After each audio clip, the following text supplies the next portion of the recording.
அல் குரானுடன் இனிய ஆரம்பம். அஸ்ஸலாமு அலைக்கும் வரஹ்மத்துல்லாஹி வபரகாத்துஹு. சூரா அல் அன்ஆம் அத்தியாயம் 6 வசனங்கள் 165. இந்த அத்தியாயத்தில் அல்லாவின் ஏகத்துவத்தை தௌஹீத் வலியுறுத்துவதிலும் இணை வைப்பவர்களின் வாதங்களை மறுப்பதிலும் கவனம் செலுத்துகிறது. வசனம் 1-3. அதாவது, அல்லாஹ் ஒருவனே, அவனுக்கு நிகராக எவரையுமே ஆக்கக்கூடாது. இணை வைப்பவர்கள் அல்லாவை நம்பியதோடு சிலைகளுக்கு ஆற்றல் இருப்பதாக நம்பியதை இந்த அத்தியாயம் கண்டிக்கிறது. மறுமை நாளை மறுப்பவர்களையும் இந்த அத்தியாயம் கண்டிக்கிறது. ஈமானின் பாதுகாப்பு.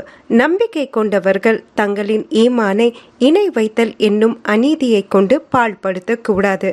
துன்பம் நீக்குதல்.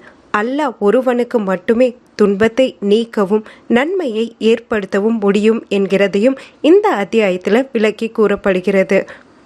வானங்கள், பூமி, இருள் மற்றும் ஒளி அனைத்தையும் படைத்தவன் அல்லாஹ் மட்டுமே.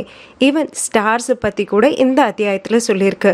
வானங்களை அலங்கரிக்கவும் ஷைத்தானுக்கு கல் எறிகிறது மாதிரி அந்த ஸ்டார்ஸ், அந்த பிரைட்டிங் ஸ்டார்ஸ் அப்படின்னு சொல்லுவோம் இல்லையா, அதுவும் இந்த அத்தியாயத்தில் குறிப்பிட்டு கூறப்பட்டிருக்கு.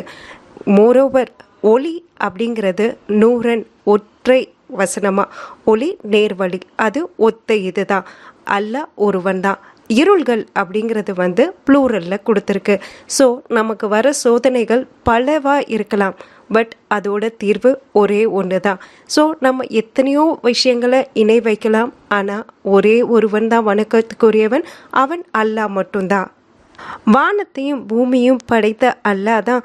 கால்நடைகள் மற்றும் விவசாயம் பற்றிய சட்டங்களும் இந்த சூறால குறிப்பிடப்பட்டது. வசனம் 95-103 வரைக்கும். ஸோ இந்த அத்தியாயத்தோட முக்கிய நோக்கம் அல்லாஹ் ஒருவனே வணக்கத்திற்குரியவன் என்றும் அவனுடைய இறுதி தூதர் அல்லாவின் தூதர் உண்மையாளர் என்றும் மக்களுக்கு உணர்த்துவதாகும். வசனம் 150-165 வரைக்கும். நேர்வழி. அல்லாஹ் காட்டும் வழியே நேர்வழி, அதில் உறுதியாக இருக்க வேண்டும்.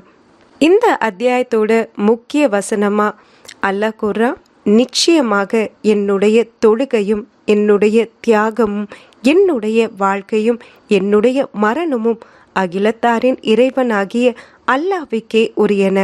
வசனம் 162. ஸோ நம்ம எந்த அமல் செஞ்சாலும் என்ன செஞ்சாலும் அதில் நமக்கு ஒரு நம்பிக்கை இருக்கணும். நம்ம எது செய்கிறதா இருந்தாலும் அல்லாவுக்காக தான் செய்கிறோம்.